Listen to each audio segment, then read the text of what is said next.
Então, a gente está partindo para o final, né? A gente já está partindo para o fechamento. Eu geralmente tento manter a live em 2 horas. Eu queria talvez a gente fechar com essa pesquisa, né? O motivo que vocês viraram até, né? A minha pesquisa mostrou que em torno de 33% foi estudo científico, 32% foram raciocínio lógico, 16% foram ceticismo. Então, em torno de 70% foi ciência em geral, né? Ciência em geral. E a coisa mais interessante que eu achei é que decepção religiosa é só 12%, né? A gente vê as pessoas em geral falando que vira até por decepção religiosa, mas é só 12%. Talvez você fale um pouco mais por que vocês acham disso, isso bate com os canais seus, isso bate com experiências suas, o que vocês acham? Isso foi feito no Facebook. Bem por aí mesmo. O povo acha muito que a gente é ateu, a maioria dos ateus é porque é decepção religiosa, mas pelo menos o feedback que eu recebo é justamente por conta das questões de raciocínio lógico mesmo. Agora, eu, assim, foi isso também, a questão do ceticismo, né? Que eu acho que pega mais, né? De querer entender o mundo, né? Como ele é, sem meandros, né? Sem fantasias, sem mitologia, entendendo a metafísica religiosa como um mito, né? Aí eu comecei a organizar meu pensamento. Aí sim, eu comecei a entender minhas ideias, né? Começou a fazer sentido. Acho que questionar, e a questão da liberdade, né? Do livre pensar, acho que pegou a liberdade de pensamento que eu tive a partir do ateísmo, é o que realmente foi o marco, assim, para mim, né? Assim, pelo menos as pessoas que eu tenho bastante contato, né? O que chega para mim é que eu não vou citar ninguém, né? Lógico, para não expor as pessoas, mas o que chega para mim é que geralmente elas se perceberam ateia, né? Porque começaram a estudar, ler mais sobre o assunto, a própria Bíblia, né? As contradições, tanto preconceito, a reprodução de preconceitos dentro da igreja, né? Porque como da igreja, né, que eu fazia parte, né, que eu era católica antes, porque fui ensinada a ser, né? Não era católica, eu fui ensinada a ser, né? Casa da família. É uma reprodução. E aí, essas pessoas, elas dizem justamente isso, que cansou, que ficou triste, que não vê perspectiva, que é falso, prega uma coisa e vivencia outra. Então, eu acho que é mais por aí, pelo menos o pessoal que está ao meu redor, né? Que conversa comigo.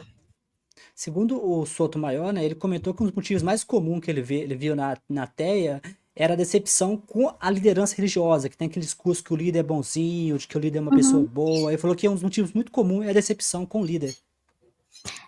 Também acontece muito. Acontece muito.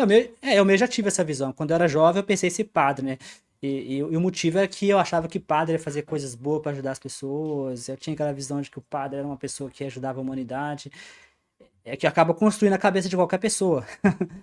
É isso mesmo.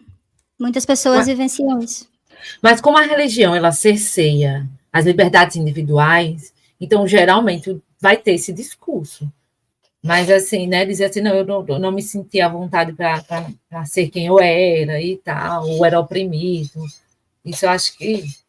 Mas demora muito, né, para cair a ficha. Mas isso aí, até você cair a ficha, exato, aí você vai ter que ter outros subsídios, aí justamente a lógica, a razão, a própria ciência, né, vai trazendo ferramentas para você entendendo e se autoconhecendo, até chegar nesse ponto de que você não tinha liberdade individual, você era modelada a ser mulher, a ser mãe, a ser serva. Até porque, assim, também é uma questão econômica, não vai ser todo mundo que vai ter coragem, porque não tem como se manter, por exemplo.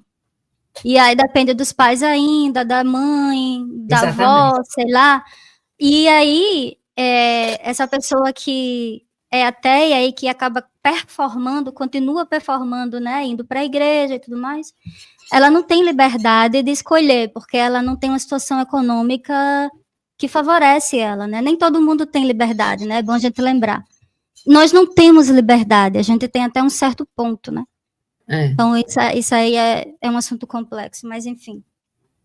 Mas esse ponto, Mário, que você trouxe mais de uma vez, e ele é importante, eu tenho uma amiga evangélica, Assembleia de Deus, e eu sempre tive essa impressão de que ela é ateia ou agnóstica, né? Mas eu acho que ela não tem coragem de admitir porque ela vive com a avó, e a avó é muito religiosa. Eu sempre tive aquela Acontece. impressão, porque ela é muito inteligente, a gente conversa. Eu pensei, ela não é aquela crente que fica tentando te empurrar. Então, eu sempre tive essa impressão de que se ela tivesse uma liberdade financeira, que ela não tem, ela muito possivelmente seria o agnóstico ateia. Eu tenho essa Uhum. impressão que tem a ver com o que você falou.